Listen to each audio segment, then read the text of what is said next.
DMK versus டிவிகேன்றதை அவர் இன்னைக்கு இல்லை, முதல் மாநாட்டில் சொல்லிட்டாரு, ரெண்டாவது மாநாட்டிலே அதே சொல்லிட்டார். ரீசன் வந்து அவர் ஒரே ஸ்டாண்டில் இருக்கார். இதே பிஜேபியை வந்து போய்ஸ் கார்டன் வீட்டு வாசப்படில் காக்க வச்ச ஒரு தருணம்லாம் இருக்குது.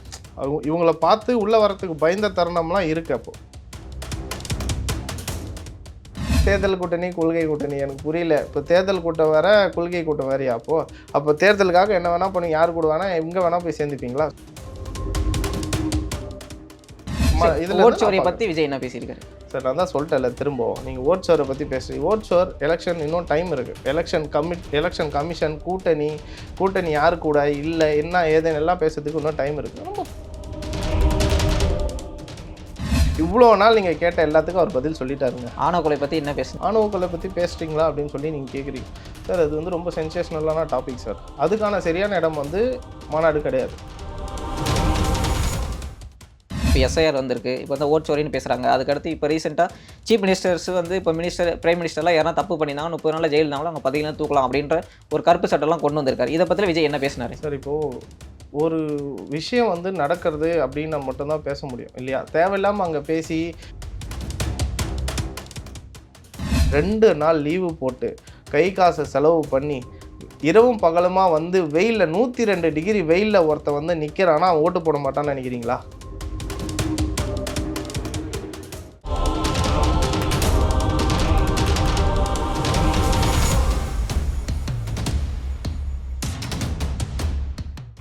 எல்லா பெஞ்ச் நேயர்களுக்கு வணக்கம். இன்னைக்கு நம்ம கூட தமிழ்நாடு இளைஞர் கட்சியோட துணை செயலாளர் கோகுல் சார் இருக்காரு. அவர்கிட்ட கேட்க நிறைய கொஸ்டின்ஸ் இருக்கு, வாங்க கேட்போம். வணக்கம் சார். வணக்கம் சார். எஸ்டர்டே வந்து விஜய் வந்து மாநாட்டில் பேசுகிறதா இங்கே வந்து பேசுவதாக இருக்குது. எனக்கு வந்து முக்கியமான ஒரு கொஸ்டின் இருக்குது. அது என்னன்னா, இப்போ வந்து மேடையில் பேசும்போது தமிழ்நாட்டில் வந்து இப்போ வந்து 2026 எலெக்ஷன்ஸ்க்கான ஃபைட்டே வந்து டிஎம்கேஎஸ் டிவிகே அப்படின்னு சொல்கிறாரு.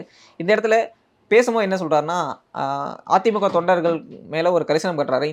இந்த மூலமாக விஜயகாந்த் ஓட்டையோ இல்லை வந்து அதிமுக ஓட்டையோ அப்ராப்ரேட் பண்ண விஜய் ட்ரை பண்ணுறாரோ அப்படின்ற ஒரு கொஸ்டின் இருக்குல்ல? இல்லை, கண்டிப்பாக. ஆக்சுவலாக நேற்று நீங்கள் பேசும்போது அவர் வந்து அப்ராப்ரேட் பண்ணுற மாதிரி சுச்சுவேஷன்லாம் இல்லை. என்ன அவர் சொல்ல வர்றாருன்னா, ஃபஸ்ட்டு அது நல்லா புரிஞ்சுக்கோங்க. அவர் என்ன பேசினார், அவர் என்ன சொல்ல வந்தார் ஃபஸ்ட்டு கிளியராக தெரிஞ்சுக்கோங்க. அதாவது எம்ஜிஆர் மாதிரி ஒரு கரிஸ்மேட்டிக் லீடர் இருந்த ஒரு கட்சி, அம்மையார், அது எம்ஜிஆர் வழியில் வந்தவர் அம்மா இருந்தபோது இருந்த ஒரு பவர்ஃபுல்லான கட்சி இன்னைக்கு இல்லை அப்படின்றத தான் அவர் சொல்ல வந்தார். அது எந்த வகையில் சொல்ல வர்றாரு ஃபஸ்ட்டு கிளியராக புரிஞ்சுக்கோங்க. அம்மையார் அவர்கள் ஆட்சியில் இருக்கும்போது இதே பிஜேபியை வந்து போய்ஸ் கார்டன் வீட்டு வாசப்படில் காக்க வச்ச ஒரு தருணம்லாம் இருக்குது.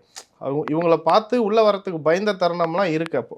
இப்போது அப்பேற்பட்ட ஒரு கட்சி கூட கூட்டணி போய் இப்போ மறைஞ்சி அவங்க கீழே இருக்கீங்களே அப்படின்றத தான் ஒரு விஜயண்ணா வந்து தெளிவாக சொல்ல வர்றார். இதை வந்து தெளிவான இதில் தான் அவர் சொல்கிறார். இதில் வந்து அதிமுக தொண்டர்களையோ இல்லை தேமுதிக தொண்டர்களுக்கும் இதுக்கும் சம்மந்தமே இல்லை. இப்போ நீங்கள் கேட்குற கேள்விக்கும் தேமுதிக தொண்டர்களுக்கும் அதிமுக தொண்டர்களுக்கும் சம்மந்தம் இல்லை இல்லையா? இப்போ நம்ம ஒரு ஃபேஸை வந்து நம்ம வந்து ஒரு முக்கியமான ஃபேஸ் வந்து மேடையில் பேசுகிறோம். அவங்க தொண்டர்களை நோக்கி தான் பேசுகிற மாதிரி தான் தோணும். இப்போ வந்து நம்ம எம்ஜிஆரை பேசுகிறதோ, அண்ணாவை பேசுகிறதோ, இல்லை வந்து பெரியாரை பேசுகிறதோ, இல்லை அம்பேத்கரை பேசுகிறதோ, அந்த பீப்புள் யாரெல்லாம் ஐடியாலஜி ஃபாலோ பண்ணுறாங்க, நாங்கள் அவங்களோட ஐடியாலஜி பேசுகிறோம், ஸோ எங்களையும் நீங்கள் ஒரு சைடு பாருங்கள், நாங்கள் கரெக்டாக வேலை செஞ்சால் எங்களுக்கு ஓட்டு போடுங்க அப்படின்ட்டு கேட்குற மாதிரி தானே. இப்போ விஜயகாந்த் பேரை பேசுறதுக்கும் அது ஒரு காரணம். இதுக்கு நான் பதில் சொல்கிறேன். அதாவது விஜயகாந்த் கேப்டன் அவர்களும் சரி, எம்ஜிஆர் அவர்களும் சரி, இல்லை அண்ணா அவர்களும் சரி, இவங்கெல்லாம் வந்து இவங்களுக்கு தான் யாருன்னா சட்டம் மாதிரி எதை போட்டு வச்சுருக்காங்களா? இல்லை. ஏன்னா அவங்கெல்லாம் பொதுவான தலைவர்கள், மக்களுக்காக நல்லது செய்த ஒரு மிகப்பெரிய ஆளுமை உள்ள தலைவர்கள். அதாவது எல்லாருக்கும் உரிமை உண்டு. ஓகே. அவங்கள பற்றி பேசுறதுக்கோ மேடையில் பேசுறதுக்கோ யாருக்கிட்டையும் உரிமை வாங்கணும்னு அவசியமே கிடையாது. அதனால் அவர் உரிமையாக பேசினார். இதில் வந்து அவங்க தொண்டர்களை கூப்பிட்டு வச்சு சேர்த்துக்கணும் அப்படின்றதுக்காக அவர் பேசல. அவங்க வந்து அவரோட ஆளுமையை பற்றி சொல்கிறாங்க. ஸோ இந்த அண்ணா அவர்களும் எம்ஜிஆர் அவர்களும் கேப்டன் அவர்களும் பார்த்தீங்கன்னா ஒரு மக்களோட பொது சொத்து மாதிரி. நம்ம எல்லாருக்குமே உரிமை உண்டு இல்லையா? ஸோ அதை தான் அவர் அங்கே பேசியிருக்காரு. இப்போ மேடையில் பேசும்போது இன்னொரு முக்கியமான விஷயம் பேசுகிறாரு. தமிழ்நாட்டோட எலெக்ஷனே வந்து டிவிகே வர்சஸ் டிஎம்கே அப்படின்னு பேசுகிறாரு. இந்த இடத்துல ஏடிஎம்கே ரொம்ப அண்டர் எஸ்டிமேட் பண்ணுறாரோ விஜய்? சார் இல்லை, அண்டர் எஸ்டிமேட்னா சார் நீங்கள் ஆக்சுவலாக அண்டர் எஸ்டிமேட் பண்ணிகிட்டு இருக்கீங்க. ஸோ இதுதான் என்ன ப்ராப்ளம்னா, அவர் எல்லாத்துக்கான பதிலை வந்து நேற்றே கிளியராக சொல்லிட்டார். ஆளும் கட்சி டிஎம்கே, சரிங்களா? அதை எதிர்த்து நான் வந்திருக்கேன். ஓகேங்களா? ஏன்னா ஆக்சுவலி ஒரு வரலாறு திரும்புகிறது அப்படின்னு சொல்லிட்டு வாகை சூடும் வரலாறு திரும்புகிறதுன்னு ஒரு வாசகம் வந்து என்ட்ரன்ஸ்லேயே வச்சுருப்பாங்க. ஆமாம். அதில் யார் ஃபோட்டோ வச்சுருப்பாரு? அண்ணா ஃபோட்டோ, எம்ஜிஆர் ஃபோட்டோ, விஜய் அண்ணா ஃபோட்டோ இருக்கும். அதுக்கு என்ன அர்த்தம்ன்றதை தான் அந்த ஃபோட்டோலே ஆக்சுவலாக அந்த ஃபோட்டோ மூலயமா ஒரு விஷயத்த சொல்ல வராது. அதில் என்ன அர்த்தம்னா 1967ல் அண்ணா வந்து முதல் ஆட்சி பிடிக்கிறார். பிடிக்கிறார். ரீசன் வந்து அவங்க கட்சி ஆரம்பித்து காங்கிரஸை எதிர்த்து ஆட்சியை பிடிக்கிறார். கண்டிப்பாக அண்ணா யாரை எதிர்த்து ஆட்சி பிடிக்கிறார் சார். ஆக்சுவலாக காங்கிரஸ் வந்து 1963ல் வந்து சிஎம் அந்த உங்க கொள்கை தலைவர் விஜயோட கொள்கை தலைவர்னு சொல்லப்படுற எம்ஜிஆர் எதிர்த்து தான் அவர் அரசியல் நான் பண்றாரு. பேசி முடிச்சிடறேன், நான் கம்ப்ளீட் பண்ணிடுறேன். இது பக்தவச்சலன் கிட்ட அவருக்கு பதவியை கொடுத்துட்டு போனதுனால, சிஎம் பதவியை கொடுத்ததுனால மக்களுக்கு மேலே மக்கள் வந்து காங்கிரஸ் மேலே ஒரு மிகப்பெரிய அதிருப்தியில் இருந்தாங்க. ஸோ காங்கிரஸை எதிர்த்து அண்ணா கட்சி ஆரம்பித்து 18 வருஷம் அவர் உழைச்ச உழைப்புக்கு 1967ல் வந்து அவங்க ஆட்சியை பிடிச்சாங்க. ஓகேங்களா? 18 வருஷம் டைம் பீரியட் வச்சுக்கோங்க. அதே தான் 1977ல் எம்ஜிஆர் பண்ணார். அண்ணாக்கும் எம்ஜிஆருக்கும் என்ன டிஃப்ரெண்ட்னா, அண்ணாவோட கொள்கையாக வந்தவர் தான் எம்ஜிஆர். அண்ணாவோட கொள்கையில் வந்தவர் தான் கருணாநிதி. அதாவது கருணாநிதி அவர்கள். அண்ணா வந்து இறந்த பிறகு அவரோட கொள்கையை கடைப்பிடிக்கல டிஎம்கே. இதான் உண்மை. ஓகேங்களா? இதை எதிர்த்து பேசும்போது தான் எம்ஜிஆர் அவர்கள் வெளியே வந்து புது கட்சி ஆரம்பித்தார். ஓகேங்களா? எம்ஜிஆரோட கொள்கையை கடைப்பிடிக்கிறது வந்து எம்ஜிஆருக்கு அப்புறம் கடைப்பிடித்த ஒரே ஆள் வந்து அம்மையார் அவர்கள் தான். அது அம்மையாருக்கு அப்புறம் இங்கே யாரும் கடைப்பிடிக்கலன்னு சொல்ல வர்றாரு இங்கே. ஸோ அவர் வந்து தன்னை வந்து அதிமுக ஓட் பேங்க்ல தான் அவர் வந்து நிலைநிறுத்த ட்ரை பண்றாரு. அதிமுக ஓட் பேங்கர்ஸ் அங்கே வரல சார். அப்போ நேற்று வந்த கூட்டம் எல்லாம் vote bankers, AIADMK vote bankers மட்டும் இல்ல சார், ஓட் பேங்க் இல்ல. இப்ப மக்கள் கிட்ட நான் வந்து திமுகவுக்கு மாற்றமே சொல்ல வராரு. நான் முடிச்சிடறேன் சார். திமுக வந்து ஆளுமை உள்ள கட்சின்னு இன்னைக்கு எல்லாருமே சொல்றீங்க. டிஎம்கே வர்சஸ் டிவிகேன்றத அவர் இன்னைக்கு இல்லை, முதல் மாநாட்டில் சொல்லிட்டாரு, ரெண்டாவது மாநாட்டிலே அதே சொல்லிட்டாரு. ரீசன் வந்து அவர் ஒரே ஸ்டாண்டில் இருக்கார். அதாவது ஒருத்தவங்க ஒரு கோல் செட் பண்ணிட்டா அந்த கோலில் ஸ்ட்ராங்காக இருப்பாங்க இல்லையா? இங்கே நம்ம நிறைய பேர் என்ன நினச்சிட்டோன்னா, இன்றைக்கி நிறைய கட்சி தலைவர்கள் பற்றி சொல்கிறேன்னா, இன்றைக்கி நிறைய கட்சி தலைவர்கள் வந்து இன்றைக்கி ஒன்று பேசுவாங்க, நாளைக்கு ஒன்று வந்து மேடையில் பேசுவாங்க. அந்த மாதிரிலாம் இல்லாமல் அதெல்லாம் பார்த்து நம்மளுக்கு என்ன பழகிடுச்சுன்னா, இன்றைக்கி இவர் வந்தார்னா மாற்றி பேசுவார் அப்படின்ற ஒரு மைண்ட் தாட் வந்து ஒன்று உட்காந்துக்குச்சு எல்லாருக்கும். ஆனால் அவர் எப்படி கிடையாது. விஜய் அண்ணா வந்து ஒரு ஸ்டாண்டில் நிற்கிறாரு. அந்த ஸ்டாண்டில் அவர் ஸ்ட்ரெயிட்டாக அது அவரோட போகும் பாதை கரெக்டாக அவர் வச்சுக்கிறார். அவர் எங்கேயும் டைவர்ட் ஆகாமல் அவர் ஸ்ட்ரெயிட்டாக போகணும் அப்படின்னா அவர் கிளியர் அண்ட் கட்டாக சொல்லிட்டார், என்னோட எதிரி டிஎம்கே. அவர் கிளியராக சொல்லிட்டார். இதில் வந்து ஏடிஎம்கே தொண்டர்கள் தான் வந்தாங்களா, அதிமுக தொண்டர்கள் நேற்று வந்த கூட்டமில் எந்த தொண்டர்களும் முழுக்க தாவேகாவோட தொண்டர்கள், தாவேகாவோட மக்கள் அதை நலன் விரும்பி அந்த மாதிரி நீங்கள் அந்த கூட்டம் எல்லாம் வந்து சும்மா இல்லை. நீங்கள் நினைக்கிறமா ஏடிஎம்கேவோட தொண்டர்களா டிஎம்கேவோட தொண்டர்களா அப்படிலாம் கிடையாது. இது அதையும் தாண்டி இன்றைக்கி அவர் வந்து ஒரு மாற்று சக்தியாக உருவெடுத்திருக்காரு. ஆனால் நீங்கள் அவர் பேசுகிறதெல்லாம் வச்சு வேறு மாதிரி இங்கே திணிச்சிட்ருக்கீங்க. அவர் கிளியராக எல்லா வார்த்தையும் இத்தனை நாள் இந்த முதல் மாநாடுக்கும் ரெண்டாவது மாநாடுக்கும் கேப்பில் 12 மாதம் கேப்பில் என்னென்னலாம் நீங்கள் கேட்டிங்களோ எல்லா கேள்விக்கும் அதில் அவர் பதில் சொல்லிட்டார். இப்போ மேடையில் ஏறி வந்து என்ன சொல்கிறாருன்னா, டிஎம்கே வந்து என்னுடைய அரசியல் எதிரி அப்படின்னு சொல்கிறாரு. ஆனால் அரசியல் எதிரி வந்து இப்போ ஆட்சி பண்ணிட்டு இருக்காங்க. அப்படின்னும் போது அரசியல் எதிரி ஆட்சியில் என்னென்ன பிரச்சனை இருக்கோ அதையே அவர் மேடையில் பேசலையா அப்படின்ற மிகப்பெரிய கேள்விகள் இருக்குல்ல. என்ன சார் பேசலன்ற எல்லாத்தையுமே பேசிட்டார், எல்லாத்தையும் சொல்கிறாரு. என்ன அங்கிள் வாட்டாங்கல் எல்லாத்தையுமே கேட்டார் அவர். அதில் என்ன கேட்கல சொல்கிறீங்களா, அவர் என்ன பேசல நீங்கள் சொல்கிறீங்க. இப்போ வந்து எல்லா பிரச்சனைகளும் தீர்மானம் ஏற்றிருக்கு. எல்லா பிரச்சனையும் தீர்மானம் நேற்று ஏற்றிட்டாங்க. எல்லா பிரச்சனையும் அவர் ஒரு வாட்டி சொல்லிட்டாரு. நீங்கள் இந்த மாதிரிலாம் இருக்கீங்க, நீங்கள் இந்த மாதிரிலாம் பண்ணுறீங்களே, இது சரியான்ற கேள்வி கேட்குறாங்க. அதுக்கான பதில் வர மாட்டேது. இவர் பேசலை, இவர் பண்ணலை, வரல, மக்கள் பார்க்கல, இதுதான் பேச நேற்று இவ்வளோ நாள் நீங்கள் கேட்ட எல்லாத்துக்கும் அவர் பதில் சொல்லிட்டாருங்க. ஆணவ கொலை பற்றி என்ன பேசினார் இருங்க, நான் சொல்லி முடிச்சிடுறேங்க. இவ்வளோ நாள் நீங்கள் கேட்ட எல்லா பதிலுக்குமே அவர் வந்து கேள்விக்குமே பதில் கொடுத்துட்டார். அவர் வெளியே மக்களை பார்க்க சந்திக்க வர மாட்டாருன்னா ஆகஸ்ட்டுக்கு அப்புறம் வரேன்னு சொல்லிட்டார், அனௌன்ஸ் பண்ணிட்டார். வருவார், டைம் இருக்குது, இன்னும் வருவார். ஸோ நீங்கள் சிங்கம் எப்போ வந்து பசிக்குமோ அப்போ தான் வருவார். இருங்க சார், நான் சொல்லி முடிச்சார். இருங்க. அதாவது ஆகஸ்ட் மாதம் வரேன்னு சொல்லிட்டாரு, வருவார். ஆணவ கொலை பற்றி பேசுகிறீங்களா அப்படின்னு சொல்லி நீங்கள் கேட்குறீங்க சார். அது வந்து ரொம்ப சென்சேஷனலான டாபிக் சார். அதுக்கான சரியான இடம் வந்து மாநாடு கிடையாது. மாநாட்டில் அவர் அதையும் சொல்லிட்டார். இங்கே வந்து அதை குற்றத்தை நிரூபித்து கூட்டத்தை சேர்த்து அப்படியாப்பட்ட கூட்டம் கிடையாதுன்றது சொல்கிறார். அவர் வந்தார்னா சொல்யூஷன் வரும். அதுக்கான தனி சட்டம் ஏற்றுவேன்றதையும் தீர்மானம் வச்சுட்டார். 2026 அண்ணன் ஜெயிச்சு ஆட்சியில் உட்காந்து ஒரு சட்டம் ஏற்றுற ஸ்டேஜுக்கு வந்துட்டாருன்னா கண்டிப்பாக அதுக்கான முதல் கையெழுத்து அண்ணன் தான் போடுவார். ஸோ இப்போ வந்து தமிழ்நாடு பிரச்சனையில் ஒரு சைடு நம்ம வச்சுட்டு இப்போ இந்த கொள்கை எதிரின்னு சொல்கிறாரு பாஜக கொண்டு வந்திருக்க முக்கியமான திட்டத்துக்கெல்லாம் அவர் என்ன எதிர்ப்பு தெரிவிக்கிறார் அப்படின்ற மிகப்பெரிய கேள்வி இருக்குல்ல. இப்போ எஸ்ஐஆர் வந்திருக்கு, இப்போ வந்து ஓட்சோரின்னு பேசுகிறாங்க. அதுக்கடுத்து இப்போ ரீசெண்டாக சீஃப் மினிஸ்டர்ஸ் வந்து இப்போ பிரைம் மினிஸ்டர்லாம் யாரும் தப்பு பண்ணியிருந்தாங்க 30 நாளில் ஜெயில் இருந்தாலும் அவங்க பதவியிலாம் தூக்கலாம் அப்படின்ற ஒரு கருப்பு சட்டம்லாம் கொண்டு வந்திருக்காரு. இதை பற்றி விஜய் என்ன பேசினார் சார்? இப்போது ஒரு விஷயம் வந்து நடக்கிறது அப்படின்னு மட்டும் தான் பேச முடியும் இல்லையா? தேவையில்லாம அங்க பேசி இது பண்ணிட்டு கருப்பு சட்டம் ஏத்துறேன் சும்மாலாம் அமெண்ட்மெண்ட் இதாயிடாது சார் அது. ஏன்னா சார் அவங்க வந்து அது 2:3 ரேஷியோல தான் அவங்களே ஆட்சி பிடிச்சிருக்காங்க.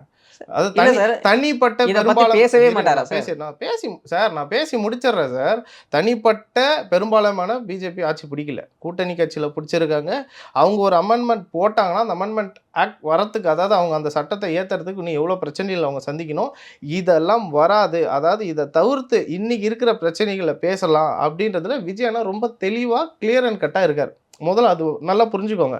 இத வந்து அது நாளைக்கு அந்த பிரச்சனை வரப்போகுது அப்படின்னு தெரியாம, சும்மா ஏதாவது வாய் உருட்டல், வாயில கத்திக்கிட்டு, "ஏய் நான் மேடை ஏறுனா கத்துவேன், நான் அப்படி பண்ணுவேன், இப்படி" அவரு தெளிவா கிளியரா இருக்காரு சார். இந்த அமெண்ட்மெண்ட் ஆக்ட் ஆவாதுன்றது எல்லாருக்குமே தெரியும். 2:3 ரேஷியோல தான் அவங்க வந்து இந்த ஆட்சிய பிடிச்சிருக்கிறது பார்த்தீங்கன்னா, கூட்டணி கட்சியில தான் பிடிச்சிருக்காங்க. தனி பெரும்பான்மை பிடிக்கல இல்லையா? அப்ப எப்படி அந்த ஆக்ட் ஆகும்? அப்ப அந்த ஆக்ட் வரத்துக்கு டைம் எடுக்கும். அது இன்னும் நெறைய விஷயம். அத பத்தி இப்ப பேசறதுக்கான டைம் கிடையாது. அவரு பேசணும்னு அவசியம் இல்ல இந்த டைம்ல. ஸோ அவருக்கு ஒ எப்ப அந்த பிரச்சனை சார் அவரு தேவையில்லாத பேசி, கத்தின்னு, கூச்சல் போட்டுன்னு இருக்கிற தலைவர் விஜய் அண்ணா கிடையாது சார். அப்போ நீங்க சொல்றது இங்க படி என்ன சொல்யூஷன்? இங்க என்ன மக்களுக்கு தேவைன்ற ஒரு சொல்யூஷன் மட்டும் தான் குடுக்கறதுக்கு அண்ணன் வந்தா சொல்யூஷன் கிடைக்கும். சரி, நீங்க இதுதான் சொல்றது அவருடைய படி பார்த்தா, தாவேக்காவோட நிலைப்பாடு என்னன்னா, இப்போ வந்து இந்த கொண்டு வந்திருக்க இந்த புது அரசியல் சட்ட திருத்தம் வந்து தேவையில்லாத விஷயமா நீங்க பார்க்குறீங்க. சார் தேவையில்லாத விஷயம் நான் பேசுறதுக்கு தகுதி இல்லாத விஷயமா பார்க்குறீங்க.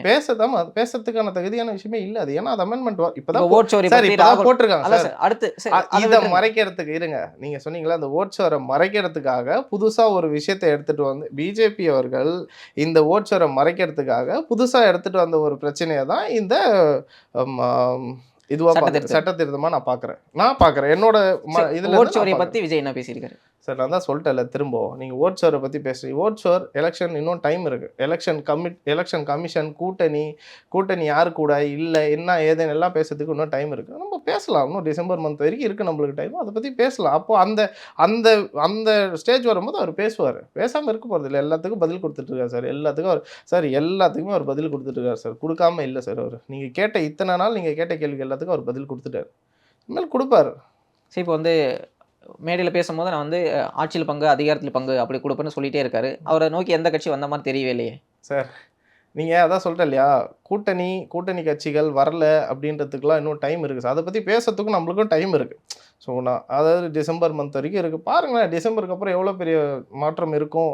இந்த அரசியல் சார்ந்த விஷயங்கள் அதாவது கூட்டணி எந்த கட்சியிலேருந்து எந்த கட்சி வருது இது எல்லாமே ஒரு மிகப்பெரிய சேஞ்சஸ் வந்து டிசம்பர்ல கண்டிப்பா இருக்கும் சார். அப்போ இப்போ வந்து கூட்டணி பத்தி பேசும்போது டிசம்பருக்கு மேல விஜய் நோக்கி கண்டிப்பா ஒரு நிறைய மிக கட்சிகள் சேஞ்சஸ் வரணும். இருக்கும். கண்டிப்பா இருக்கும் சார்.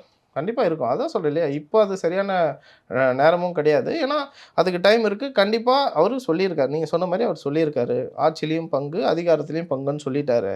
இதுவரைக்கும் எந்த கட்சியும் சொல்லாத ஒரு விஷயத்த அவர் சொல்லியிருக்காரு. அதுக்கே முதல்ல நம்ம வந்து அவர வரவேற்கணும். அதையும் தாண்டி டிசம்பர் மந்த் கண்டிப்பா அதுக்கான பேச்சுகள் தொடங்கும். அப்ப நம்ம கண்டிப்பா இத பத்தி சரி, இப்போ விவாதிக்கலாம். வந்து அடிமை ஆட்சி, அதாவது பிஜேபிக்கு அடிமையா வந்து அதிமுக இருக்காங்க. அப்படி ஒரு விமர்சனம் வச்சாரு. அதுக்கு வந்து இபிஎஸ் வந்து ரொம்ப காட்டமா எங்க கட்சி நேத்து தான் வந்தவரு இந்த மாரி பேசுறாருன்னு சொல்லிட்டு விஜய் வந்து கடுமையா விமர்சிச்சிருக்காரு. இபிஎஸ் எப்படி பார்க்குறீங்க? சார் இது அவரு உண்மையா சொல்ட்டார்ல சார். எல்லாருக்கும் கோவம் வரும் இல்லையா? உண்ம அதானே சார். சார் எல்லாருக்குமே தெரியுங்க. பிஜேபி எப்பேர்ப்பட்ட கட்சி சார். 2024 நாடாளுமன்ற தேர்தல்ல வந்து கூட்டணியில இல்ல. வெளிய தானே இருந்தாங்க. ஆமா. திரும்ப எப்படி கூட்டணிக்கு போனாங்க? நான் போகவே மாட்டேன் அப்படின்னு சொன்னாங்க. இன்னும் எக்ஸ் அமைச்சர் ஜெயக்குமார் அவர்கள்லாம் ரொம்ப பேசினாரு. இந்த கட்சி கூட சேர்ந்ததுனால தான் நான் தோத்தேன். இல்லன்னா நான் தோத்துருக்கவே மாட்டேன். இதுவரையும் என் ஏரியால நான் தோத்துருக்கேனா அப்படின்லாம் பேசினாரு. அவரு என்ன அ சொன்னாருன்னா, இருங்க இது இருங்க வந்து நான் தேர்தல் வந்து தேர்தல் கூட்டணி, கொள்கை கூட்டணி இல்ல அப்படின்னு சார் என்ன பேசுறாரு. சார் தேர்தல் கூட்டணி, கொள்கை கூட்டணி எனக்கு புரியல. இப்ப தேர்தல் கூட்டம் வேற, கொள்கை கூட்டம் வேறயா அப்போ?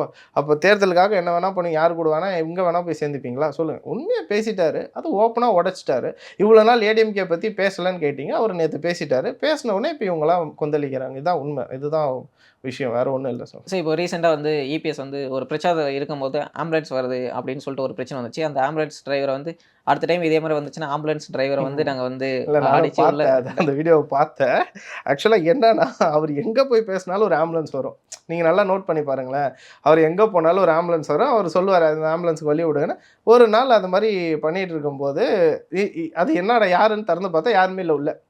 இது கண்டினியூஸாக வரவோ அவர் அது அந்த மாதிரி குரல் கொடுத்து இன்னொரு தடவை நான் பேசும்போது ஆம்புலன்ஸ் வந்ததுன்னா நான் டிரைவரை இது பண்ணிவிடுவேன் அப்படின்னு சொல்லி நீங்களே யோசிச்சு பாருங்க, யாராக இருந்தாலும் இருக்கும்லங்க ஒரு சரி, கோவம். இல்லை சார், எனக்கு இந்த இடத்துல ஒரு முக்கியமான கொஸ்டின் இருக்குது. அவர் வந்து ஒரு சீஃப் மினிஸ்டர் இருந்தவர்.